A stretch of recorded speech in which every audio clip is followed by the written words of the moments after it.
This Employee Appreciation Day, we reached out to HR leaders worldwide to explore innovative approaches to employee rewards and recognition.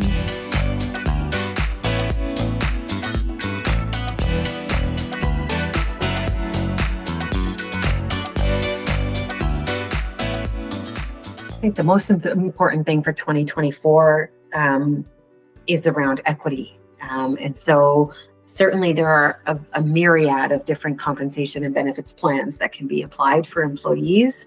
But what we're looking for more is diversity and inclusion in the way that we design things. So a lot of compensation programs used to be top-down in the past. And there are some things that are table stakes, like base salary and benefits and those elements there. But, things have changed post-COVID quite significantly in what employees value and what they want. So really tuning into what our employees need and creating actually diverse plans that speak to your employee population, I would say are probably paramount for 2024 and beyond.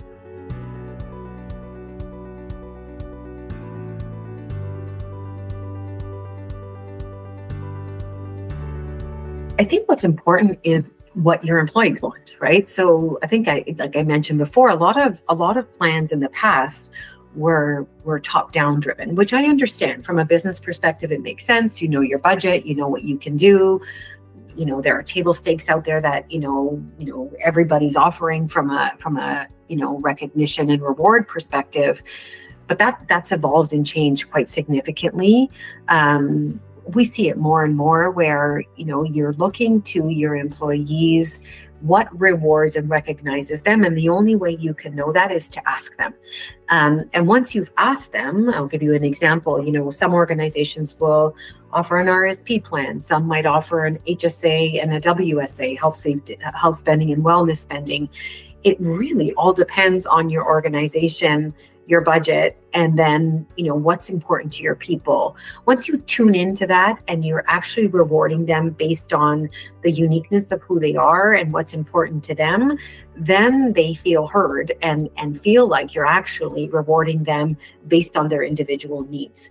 It's not always possible across, every single, employee in your organization, but certainly there are things today that matter more than they used to 10 years ago. And some of that is around, accessibility to having plans that provide more cash in hand, right? So RSPs, employees don't have a lot of, or pension savings, disposable income with the way things are now with interest rates and inflation, giving employees access to, greater cash incentives that will help them, like grocery cards, having, draws of pay your bill for the month, adding a little bit more to their pension and their RSP, giving them an HSA or a WSA goes a long way because of things being a little bit more restricted these days.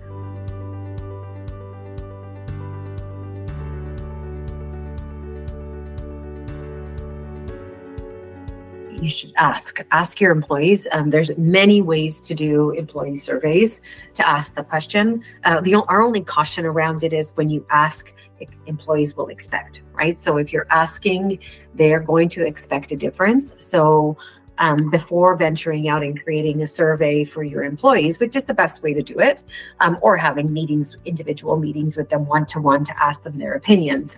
People are a little bit more forthcoming in a survey setting if they know that it's confidential. So you might get better results in that. But it's to ask them, ensure that you're asking the right questions, and then actioning what the majority, and minority wants. Because oftentimes we hear our surveys from a diversity perspective around the majority, and you're forgetting what the minority needs as well. So, really understanding what questions to ask, how to ask them, and doing it in a way that's confidential so you elicit the best responses.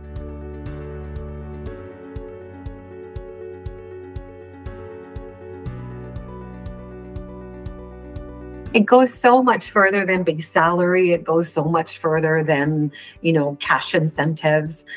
And as cliche as it sounds, it really is about the employee experience, how you treat them and what you feel about them and how you create their unique work experience.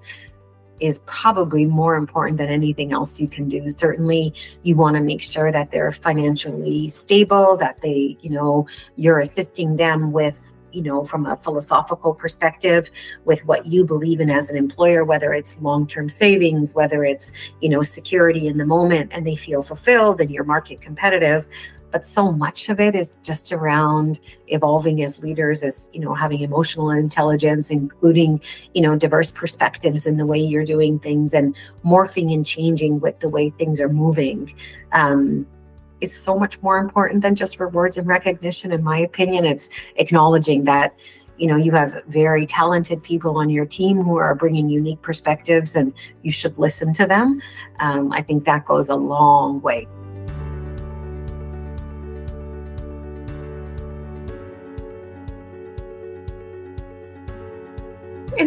I think there goes a long way to appreciate.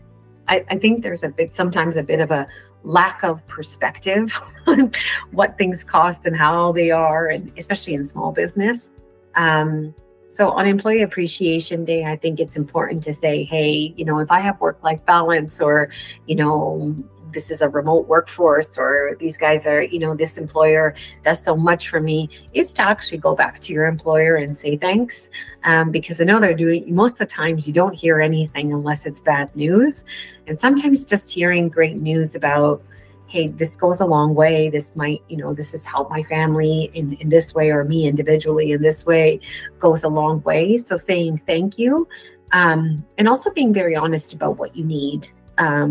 And not what you need because you've far extended yourself from a financial perspective, because that's on you, not on the employer to take care of you, but what you need from a benefits perspective to feel fulfilled. Because the more honest you are in a respectful manner, the better able your leaders are able to flex their style. They can't read your mind. So I think that's important on both sides.